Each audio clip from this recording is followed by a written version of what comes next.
Hi, my name is Jess and I'm going to talk to you briefly about how to get your voice heard during university.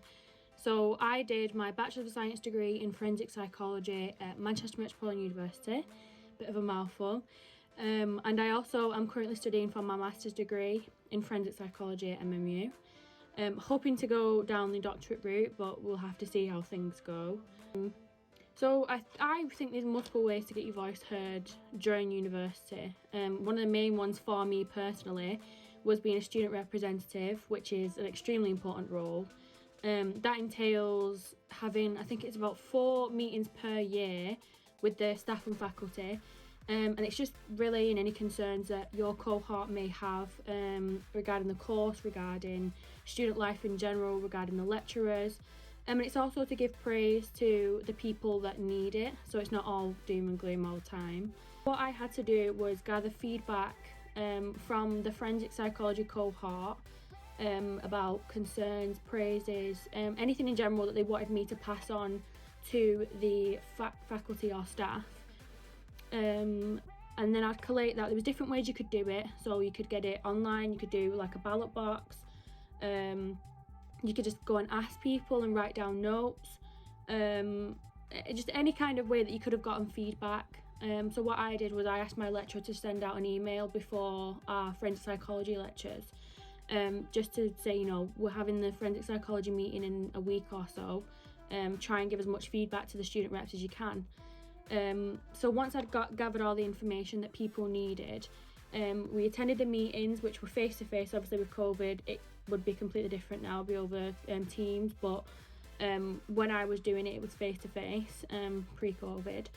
And what would happen is you would all sit in there and it would go based on what year you was in. So it would go first years, second years, third years, master students, and I don't think we had any PhD students.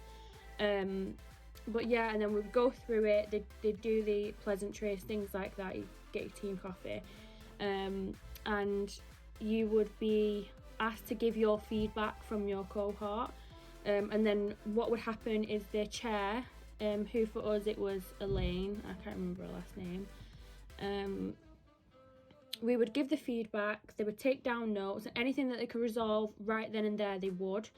So they would say, for example, I know something that we had quite a lot was that certain lecturers used to hide the lectures until a certain amount of time. So you had to do the pre-work before you could access the second work. I think it was given out 2 days after the actual lecture. Now, a lot of students didn't like that because they had other commitments, work, etc. So one of the feedback that we got was to just kind of, you know, can you release the lecture slides as soon as you make them, essentially. And we got told straight away that's not possible. Certain lecturers justify the way that they work, and so there's nothing that could be done about it. So whilst in that instance the students did get the voice heard and I was the conduit for that, we got the answer then and there, and it was my job to go and then relay that back to the students, which there was multiple ways that I did it. I could do it through a group chat that we all had, I could do it through in the next lecture that we had together, just ask for 5 minutes before the lecture started, just to relay what had been said during the meeting, and that was just kind of how the whole process went. But I think it's really important for you as a student to not only go for that role and hopefully get it, because then you are kind of the spearhead of finding out what's wrong and relaying the concerns and hopefully rectifying it. But it also helps you, you know, give a voice to the rest of your cohort, which is absolutely needed. So that was one of the biggest ways that I think that not only did I get my own voice heard, but I was, like I said, like kind of a conduit for everybody else to relay their concerns. If you know, especially if you get people that are shy or you get people that aren't exactly comfortable with if they've got an issue saying it.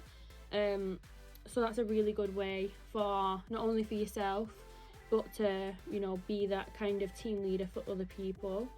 So yeah.